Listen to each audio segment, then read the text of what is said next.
அனைவருக்கும் வணக்கம். இது செட்டிநாடு கேட்டில் ஃபார்ம்ஸ், காரைக்குடி, சிவகங்கை மாவட்டம். பதிவு தேதி பிப்ரவரி 10, 2025.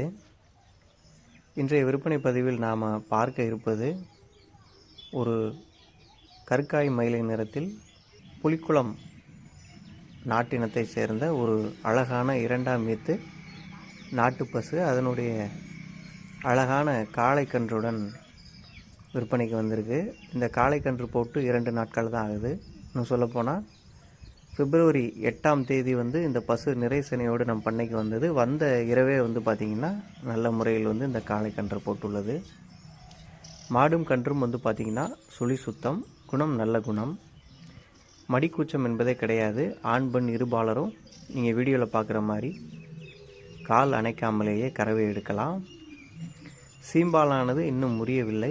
இன்னும் 2-3 நாட்கள் ஆகும். முறிந்த பின்பு பார்த்திங்கன்னா ஒரு நேரத்துக்கு கன்றுக்கு போக 1 முதல் 1.5 லிட்டருக்கு குறையாத அளவு கறவை திறன் இருக்கும். இந்த அழகான கற்காய் மயிலை நிற புலிக்குளம் வர்க்க நாட்டு பசு, அழகான காளைக்கன்றுடன் கூடிய இந்த கறவை மாடு, 2ஆம் ஈத்து கறவை மாடு உங்களுக்கு பிடிச்சிருந்ததுன்னா ஸ்க்ரீனில் தெரியக்கூடிய எங்களுடைய தொடர்பு எண்ணுக்கு தொடர்பு கொண்டு பேசுங்க. வழக்கம் போல் நாம் தமிழ்நாடு முழுவதும் இயன்றவரை வாகன வசதியும் ஏற்படுத்தி கொடுக்குறோம். தொடர்ந்து நம்மளுடைய சேனலை பாருங்கள். நிறைய மாடுகள், விற்பனை மாடுகள், குறிப்பாக சிவகங்கை மாவட்டத்திற்கே உரிய நாட்டின மாடுகள், சர்க்கரை குட்டை மற்றும் புலிக்குளம் வர்க்க மாடுகள் நம்மளுடைய பதிவில் வந்துக்கிட்டே இருக்கும். உங்களுக்கு பிடித்தமான மாடை உடனடியாக தொடர்பு கொண்டு எங்களிடம் பேசி வாங்கிக்கங்க, வாங்கி பயன்பெறுங்க. இந்த புலிக்குளம் இனத்தை பொறுத்த வரைக்கும் பார்த்திங்கன்னா ஒரு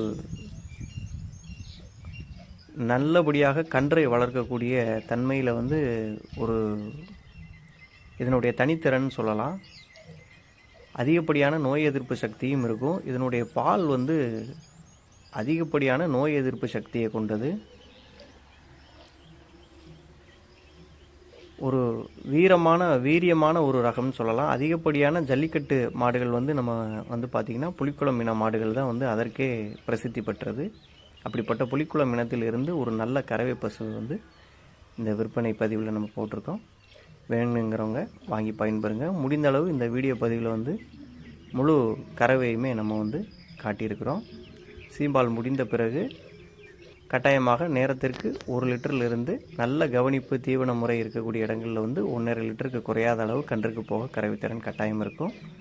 வேணுங்கிறவங்க வாங்கி பயன்பெறுங்க. நன்றி.